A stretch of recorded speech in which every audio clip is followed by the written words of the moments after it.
করতে, আল্লাহর ইবাদত করতে বিয়ে করার সময় পায় না। কি করার সময় পায় না? বিয়ে করার সময় পায় না। তো জান্নাত যখন দেখাইছে, তুমি চিন্তা করতেছে আল্লাহ দুনিয়াতে যদি একটা বিয়ে করতাম তো জান্নাতের ভিতরে ওটা সঙ্গী থাকতো। তো আল্লাহ ডাক দিয়ে কয়, খাজা আব্দুল্লাহ, চিন্তার কোনো কারণ নাই, টেনশনের কোনো কারণ নাই, তোমার জন্য বইয়ের ব্যবস্থা করেছি। সুবহানাল্লাহ। তো আল্লাহ ডাক দিয়ে কয়, খাজা আব্দুল্লাহ, চিন্তার কোনো কারণ নাই, টেনশনের কোনো কারণ নাই, তোমার জন্য বইয়ের ব্যবস্থা করেছি। সুবহানাল্লাহ। তো স্বপ্নের ভিতরে খাজা আব্দুল্লাহ ডাক দিয়ে কয়, দুনিয়াতে বিয়ে করে নাই, জান্নাতে আমার বউ আসবে কোত্থেকে? বলে, তোমার বউ একজন আছে, অমুক এলাকার ভিতরে তোমার একটা বউ আছে জান্নাতের ভিতরে, যার সঙ্গে তোমার বিবাহ দেওয়া হবে, তার নাম হলো দাসী মাইমুনা সাউদা। আসলে বলো নাম কি? দাসী মাইমুনা সাউদা। পর্দার অঞ্চলের মা বোন যারা আছেন একটু গভীর মনোযোগ দিয়ে শুনবেন, তারাও তো মা ছিল, আপনিও মা, আপনিও বোন, কথা বলেন ঠিক কিনা? বন্ধুগণ আমার, ভাইরা আমার, আল্লাহর বান্দা খাজা আব্দুল ওয়াহেদ রাহমাতুল্লাহি আলাইহি সকালবেলা ঘুম থেকে জাগ্রত হয়ে স্বপ্নের বউকে এবার খোঁজার জন্য ওই এলাকার ভিতরে ছুটে চলে গেলেন। যাওয়ার ভিতরে উনি দেখতেছেন মরুভূমির মতো একটা জায়গা। ওই মরুভূমির ভিতরে কোনো মানুষ নাই, কোন মানুষের বসতি নাই। একটা মানুষ সেখানে বসবাস করে ছোট্ট একটা ঝুপড়ি ঘরের ভিতরে, ছোট্ট একটা জায়গার ভিতরে। খাজা আব্দুল ওয়াহেদ রাহমাতুল্লাহি আলাইহি ওনার আর বুঝতে বাকি রইল না যে এইটাই সেই মনে হয় আমার জান্নাতি বউ হবে, এই জায়গায় মনে হয় আছে।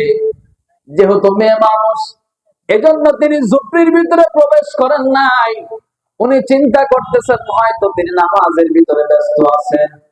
এই কারণে উনি যখন বাহির থেকে সালাম জানাইছেন, সালামের যখন কোনো জবাব আসলো না, উনি সেখানে অপেক্ষা করতেছেন। কারণ হলো বিনা অনুমতিতে কোন বাড়ির মধ্যে প্রবেশ করার বিধান আল্লাহ দেয় নাই। কথা বলেন ঠিক কিনা? কারণ আল্লাহ তাআলা বলছেন, তুমি যখন কোন মানুষের বাড়ির ভিতরে প্রবেশ করবে তখন আগে সালাম দিতে হবে। হাত্তা তুসাল্লিমু, তুমি আগে সালাম দেবে, এরপরে তুমি প্রবেশের অনুমতি চাইবে। যদি প্রবেশের অনুমতি দেওয়া হয় তাহলে তুমি প্রবেশ করতে পারবে, নইলে প্রবেশ করতে পারবে না। এই কারণে খাজা আব্দুল ওয়াহেদ রাহমাতুল্লাহি আলাইহি সালামের জবাব যখন না পেয়ে সুন্দর করে বসে আছে, এমন সময় ভিতর থেকে কিছুক্ষণ পরে আওয়াজ হয়, ও খাজা আব্দুল ওয়াহেদ, তুমি কেন এখন আসছো? তোমার সাথে তোমার দুনিয়ার জিন্দেগিতে দেখা করার কথা না, যদি বলুন সুবহানাল্লাহ। ভিতর থেকে ডাক দেয়, কয়, খাজা আব্দুল ওয়াহেদ, তুমি কেন আসছো? তোমার সাথে তো আমার দুনিয়ায় সাক্ষাৎ হওয়ার কথা না। খাজা আব্দুল ওয়াহেদ চমকে উঠে ডাক দিয়ে বলতেছেন, কি ব্যাপার? আমার নাম যে খাজা আব্দুল ওয়াহেদ, আপনি এটা জানলেন কেমনে? আরো আস্তে কোন সুবহানাল্লাহ। আমার নাম খাজা আব্দুল ওয়াহেদ, আপনি জানলেন কেমনে? ভিতর থেকে দাসী মাইমুনা সাউদা ডাক দিয়ে বলে, খাজা আব্দুল ওয়াহেদ, আমার নাম যে দাসী মাইমুনা সাউদা, এটা আপনি জানছেন যেমনে, আপনার নামও খাজা আব্দুল ওয়াহেদ, ওটা আমিও জানছি তেমনে। যদি বলুন না মারহাবা। ভিতর থেকে ডাক দিয়ে বলতেছেন, আপনার রবের সাথে আপনার সম্পর্ক আছে, আমার রবের সাথে কি আপনার সমান সম্পর্ক নাই? আপনাকে যে আল্লাহ জানাইছেন, আপনি এরকম, আমি দুনিয়ার জিন্দেগিতে আমি বিবাহ না করার কারণে জান্নাতের ভিতরে আপনার সাথে আমার বিবাহ দিবেন, ঠিক আমাকেও আল্লাহ তাআলা জানিয়েছেন দুনিয়াতে আমিও বিবাহ না করার কারণে জান্নাতের ভিতরে আপনার সাথে আমার বিবাহ হবে। এই কারণেই দুনিয়াতে দেখা করার কোনো টাইম নাই, আপনি এখান থেকে চলে যান, আপনার সাথে দেখা হবে আমার জান্নাতে। যদি বলুন সুবহানাল্লাহ। বন্ধুগণ আমার, ভাইরা আমার, এরপরে আল্লাহ পাক রব্বুল আলামিনের বান্দি খাজা আব্দুল ওয়াহেদ যখন ডাক দিয়ে বললেন, আল্লাহর বান্দা, আপনি এখন এখান থেকে চলে যান, আপনার সাথে দেখা হবে আমার জান্নাতে।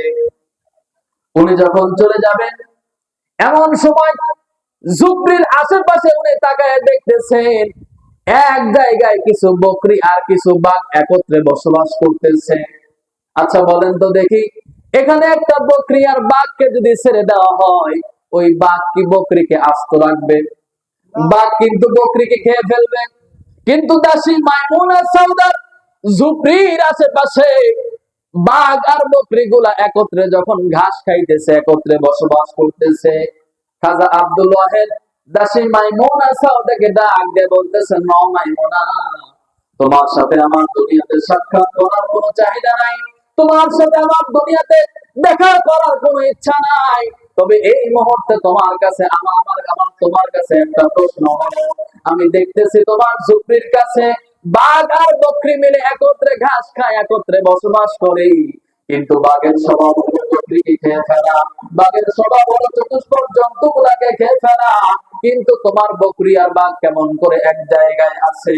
ঘরের মধ্যে থেকে খাজা আব্দুল ওয়াহিদের ওই জান্নাতের বিবি দাসী মাইমুনা সাউদা ডাক দিয়ে বলতেছেন, সালাতু মাআল্লাহি সালাহাল্লাহু বাইনাদ দিয়াবি ওয়াল গনাম, আমি আল্লাহ পাকের সাথে ইসলাহ করে নিয়েছি, আমি আল্লাহ পাকের মাহবুব বান্দী হয়ে গিয়েছি, আল্লাহ পাকের সাথে আমার বুঝ পড়া হয়ে গেছে, এই কারণে সালাহাল্লাহু বাইনাদ দিয়াবি ওয়াল গনাম, আমার বাঘ আর পশুর মধ্যে বোঝা পড়া হয়ে গিয়ে তারা একসাথে বাস করে। সুবহানাল্লাহ। তাহলে দুনিয়া থেকে জান্নাতে যাওয়ার সুসংবাদ পেয়েছেন, তারা কি এমনি এমনি সুসংবাদ পেয়েছে ভাই? এমনি এমনি সুসংবাদ পাই নাই, এর পিছনে আল্লাহ পাকের ইবাদত, আল্লাহ পাকের গোলামি, আল্লাহ পাকের দাসত্ব করা লাগছে, কথা বলেন ঠিক কিনা? তাহলে আমি আপনাদেরকে শোনাতেছিলাম সূরা জুমারের 69 নম্বর আয়াত, মনে আছে তো আপনাদের? আল্লাহ তাআলা সেদিন কি করবে? ওয়াউদিয়াল কিতাব, আল্লাহ তাআলা সেদিন মানুষের আমলনামাগুলি প্রকাশ করে দিবেন। আল্লাহ তোমার সুবিশাল আসমানের নিচে জমিনের উপরে, আল্লাহ চাঁদের বাজার মাদ্রাসার কর্তৃক মাহফিলে বসে সর্ব সময় কোরআন হাদিস থেকে কিছু কথা বলেছি আল্লাহ। আল্লাহ এরপরে তোমার বান্দা বান্দীরা কিছু অর্থ দান করেছে আল্লাহ, মেহেরবানি করে সকল দানকে তুমি কবুল আর মঞ্জুর করে দাও। আয় আল্লাহ তাআলা, যে আশা নিয়ে, যে উদ্দেশ্য নিয়ে, যে মাকসাদ নিয়ে দান করেছে আল্লাহ, সকল আমলের জায়গা আশাগুলোকে তুমি পূরণ করে দাও। আল্লাহ তাদের আত্মীয় স্বজন যারা কবরে ঘুমায় আছে, আল্লাহ তাদের কবর আযাবকে মাফ করে দাও রব্বুল আলামিন। আল্লাহ আমরা যারা বেঁচে আছি আমাদেরকে ঈমান আমলের সাথে ভালো বিচার থাকার তৌফিক দান করে দাও। আল্লাহ যতগুলো দোয়া করলাম বিশ্ব নবীর ইজ্জতের খাতিরে দোয়াগুলিকে কবুল করে নাও।